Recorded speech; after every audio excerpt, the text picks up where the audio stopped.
রেডিওটা শেষবারের মতো কাঁপলো, তারপর চুপ। শহরগুলো পড়ে গেছে, কোনো অস্ত্রই কাজ করছে না ওই দানবগুলোর বিরুদ্ধে। শুধু একটা কথাই কাজে লেগেছিল, রক্ত লাল চাঁদের দিকে 3 সেকেন্ডের বেশি তাকাবে না। তারপর ব্রডকাস্ট চিরতরে বন্ধ হয়ে গেল। আমি একটা টাওয়ার ক্রেনের নিচে বসেছিলাম, শুকনো বাসি বিস্কুট চাবাচ্ছিলাম। ভালো লাঞ্চ না, কিন্তু আমি বেঁচে আছি সেটাই বড় কথা। হঠাৎ মাটিতে একটা আইসটির বোতল পেলাম, খোলা হয়নি এখনো, আসল জিনিস। একটু শুকেই বুঝলাম শেপ। এক মুহূর্ত দেরি না করে খেয়ে ফেললাম। পাশে থাকা কিছু মানুষ আমাকে ঘৃণার চোখে দেখছিল। ওরা ভাবছিল আমি হয়তো খারাপ কিছু খাচ্ছি। ভালোই হয়েছে, যত কম নজরে পড়ি তত ভালো। এই চায়ের চিনি আর এনার্জি পরে আমার জীবনও বাঁচাতে পারে। 3 মাস আগে আকাশে একটা রক্ত লাল চাঁদ উঠেছিল। সেই রাতেই পৃথিবী শেষ। যে বেশি সময় তাকিয়েছে পাগল হয়ে গেছে। আর অদ্ভুত কিছু প্রাণী এসে তাকে নিয়ে গেছে। পুরো দেশ হারিয়ে গেছে রাতারাতি। একটা দ্বীপ দেশ এত খারাপ অবস্থায় পড়েছিল, অন্যরা তাকে সাহায্য করতে নিউক্লিয়ার মিসাইল পাঠায়। আমরাও পাঠিয়েছিলাম, কিন্তু তাতে দানবটা আরো শক্তিশালী হয়ে যায়। তারপর কেউ আর চেষ্টা করেনি। আগে আমি ছিলাম ফুড ডেলিভারি রাইডার। আমার একটা ইলেকট্রিক স্কুটার ছিল, নাম ছিল ব্ল্যাক নাইট। সামনে ঝকঝকে লাইট, বক্সে ছোট ড্রাগনের পুতুল, আর মাথায় একটা মজার হেলিকপ্টার ক্যাপ। তখন জীবনটা ভালোই ছিল। এখন ইন্টারনেট নেই, কিছুই আর গুরুত্বপূর্ণ না। আমার ব্ল্যাক লাইট একসময় চার্জ শেষ হয়ে থেমে যায়। চার্জিং স্টেশন, এখন আর সেগুলো নেই। পরে একটা পুরনো পেট্রোল পাইপ পেলাম গলিতে। রং উঠে গেছে, একটা আয়না নেই। তবু তেল ছিল, চাবি ছিল, আমি নিয়ে নিলাম। শেষ বেঁচে থাকা ড্রাগন পুতুলটা সামনে লাগিয়ে দিলাম। অন্যটা 3 দিনের মাথায় চুরি হয়ে গেছে। দুনিয়া শেষ হলেও মানুষ চুরি করা বন্ধ করে না। আমি তখন প্রায় 100 জনের একটা কনভয়ের সাথে চলছিলাম। সামনে বড় ট্রাক, মাঝে গাড়ি, পিছনে বাইক আর স্কুটার। কেউ কেউ সাইকেলও চালাচ্ছিল। 100 কিলোমিটার যেতে যত ফুয়েল লাগে, সাইকেলে 10 কিলোমিটার যেতে লাগে জীবন। আমরা কোথায় যাচ্ছি কেউ জানতো না। সামনের লিডাররা অদ্ভুতভাবে গাড়ি চালাতো, কখনো দ্রুত, কখনো ধীরে, কখনো জিগজ্যাগ। কিন্তু চলার সময় অদ্ভুত কিছু হতো না। মনে হয় ওদের কোনো কৌশল ছিল। এই কনভয়ের 2টা নিয়ম ছিল। প্রথম, কখনো পিছিয়ে পড়বে না। যারা পিছিয়ে গেছে তারা আর ফিরে আসেনি। দ্বিতীয়ত, নিজের খাবার নিজে জোগাড় করো। এখানে কেউ কাউকে বাঁচায় না, তুমি নিজে বাঁচবে না হলে মরবে। আমি বিস্কুট শেষ করে নিজের টেন্টে ফিরে এলাম। ব্যাগ খুলে যা পেলাম সাজাতে লাগলাম। ছোট পাউরুটি, meat floss cake, rice cracker, পানি আর আমার আইস টি। সবই স্ন্যাক্স, তবু হেসে ফেললাম। এই দুনিয়ায় খাবার পাওয়াটাই ভাগ্য। ঠিক তখনই হলুদ চুলের এক লোক এসে দাঁড়ালো সামনে, হাতে ধোয়া ওঠা নুডলস। সে বলল, এই ভাই, একটু চেখে দেখো তো ঠিক আছে কিনা। আমি বুঝতে পারলাম সে সাহায্য চাইছে না, আমাকে অপমান করছে, কারণ আমি ওই বোতল থেকে খেয়েছিলাম। আমি শান্তভাবে বললাম, দাও দেখি। তারপর সোজা তার নুডলসে থুতু ফেললাম। বললাম, এবার ভালো লাগবে। সে থমকে গেল, তারপর রেগে লাথি মারতে এলো। আমি এক ধাপ পিছিয়ে গিয়ে ফল কাটা ছুরি বের করলাম। এক ঝটকায় তার প্যান্ট কেটে দিলাম। সে পিছিয়ে গেল, কিন্তু নুডলস ছাড়লো না। আমি ছুরি হাতে তাকিয়ে বললাম, চলে যাও। সে কিছু বলতে গিয়েও থেমে গেল। শেষে বলল, দেখে নিব। আর চলে গেল। রাত নেমে এলো। আকাশে সে রক্ত লাল চাঁদ। পুরনো চাঁদ নেই।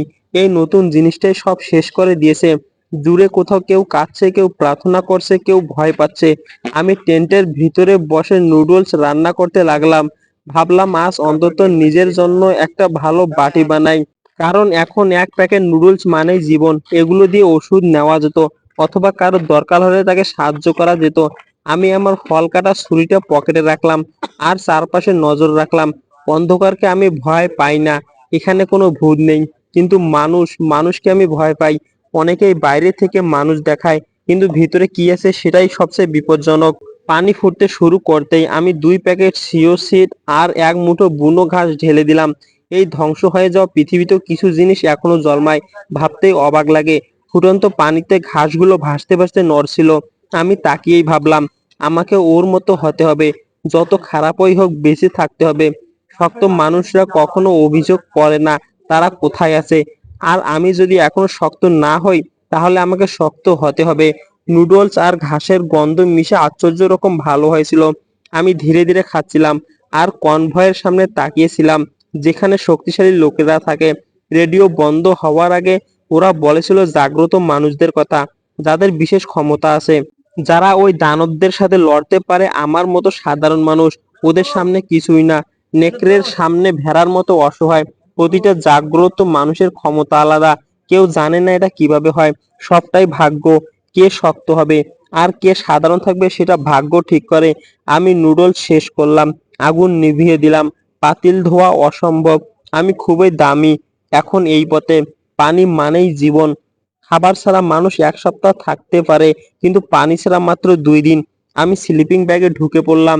চোখ বন্ধ করার আগেই হঠাৎ মাথার ভিতরে একটা অদ্ভুত জিনিস ভেসে উঠলো। একটা পরিষ্কার মেসেজ, যেন স্ক্রিনে লেখা, স্লিপিং ব্যাগ আপগ্রেড করতে 320 ব্যাটল পয়েন্ট লাগবে। আপনি কি আপগ্রেড করতে চান? আমি থমকে গেলাম। কি আপগ্রেড? আমার স্লিপিং ব্যাগটা কি কফিন হয়ে যাবে নাকি? আমি কি শুয়ে থেকেই কোনো সিস্টেম চালু করে ফেললাম?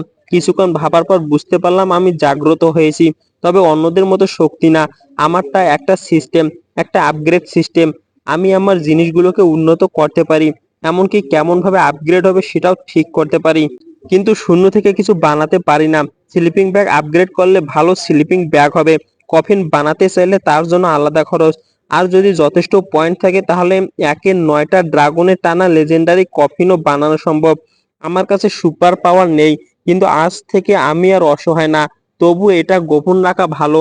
চুপচাপ শক্ত হতে হবে। কিন্তু আসল সমস্যা হলো এই ব্যাটল পয়েন্ট পাবো কোথায়? আমার তো শূন্য। ঠিক তখনই সিস্টেম আবার বলল, প্রথমবার সিস্টেম চালু করার জন্য আপনাকে একটা ক্রেডিট লিমিট দেওয়া হচ্ছে। পরের মাসের 25 তারিখে তা পরিশোধ করতে হবে। আমি হালকা হেসে ফেললাম। এটা তো একদম অনলাইন শপিং অ্যাপের মতো। মাথা কাজ করার আগে হাত এগিয়ে গেল। আমি সাথে সাথে রাজি হয়ে গেলাম। এই দুনিয়া আগামীকাল বাঁচবো কিনা কেউ জানে না। এখন কি আর দেনা শোধের চিন্তা করে? এখন আমার কাছে পয়েন্ট আছে, কিন্তু খরচ মানেই পরে আফসোস। আমি নিজেকে বললাম, বোকামি করিস না, ভালো করে ভাব। এটা শপিং না, বাসাল লড়াই। আমি শুয়ে শুয়ে অনেক ভাবলাম, তারপর সিদ্ধান্ত নিলাম। স্লিপিং ব্যাগ থেকে বের হয়ে সোজা আমার স্কুটারের কাছে গেলাম। মাথায় শুধু একটা কথাই ঘুরছিল, পিছিয়ে পড়বি না, পিছিয়ে পড়বি না। যারা পিছিয়ে পড়ে তারা মরে। আমি সবকিছু স্কুটারের উপর বাজি ধরলাম। আমার স্কুটার আপগ্রেড করো, সিস্টেম বলল। 500 ব্যাটল পয়েন্ট ব্যবহার করে স্কুটার আপগ্রেড করা হচ্ছে। আমি প্রায় হেসে ফেললাম। আমার ক্রেডিট ছিল ঠিক 500, একদম হিসাব করে। আমি বললাম, কনফার্ম। স্কুটারের উপর একটা কাউন্টডাউন দেখা গেল, 8 ঘন্টা। ফলাফল সকালে দেখবো। আমি আবার টেন্ডে ফিরে এলাম। রক্ত লাল চাঁদ আকাশে ঝুলছে, তবু চারপাশ শান্ত, হালকা বাতাস বইছে। অনেকদিন পর মনে একটু শান্তি লাগছিল। চাঁদের রংটা ভুলে গেলে মনে হচ্ছিল আগের দিনের মতোই। আমরা সবাই শুধু একসাথে ক্যাম্পিং করছি। সকাল ধীরে ধীরে এলো। সূর্যের আলো ট্রেনগুলোর উপর পড়ছিল। প্রতিটা ট্রেন যেন ছোট সোনালী ঘরের মতো লাগছিল। ঠিক তখনই সিস্টেম বলল, আপগ্রেড সম্পূর্ণ। আমি উঠে বাইরে এলাম, আর যা দেখলাম! আমার স্কুটার পুরো বদলে গেছে। আর 2 চাকার না, এটা এখন 3 চাকার। সামনের দিকটা প্রায় একই, কিন্তু এখন 2টা আয়না আছে। আমার ড্রাগন পুতুলটাও আছে, আগের মতোই নড়ছে, কিন্তু পিছনের অংশ পুরো নতুন। কালো কার্গো বেড, 2 পাশে মোটা চাকা। খারাপ রাস্তার জন্য একদম পারফেক্ট। আর এত বড়, অনেক জিনিস বহন করা যাবে।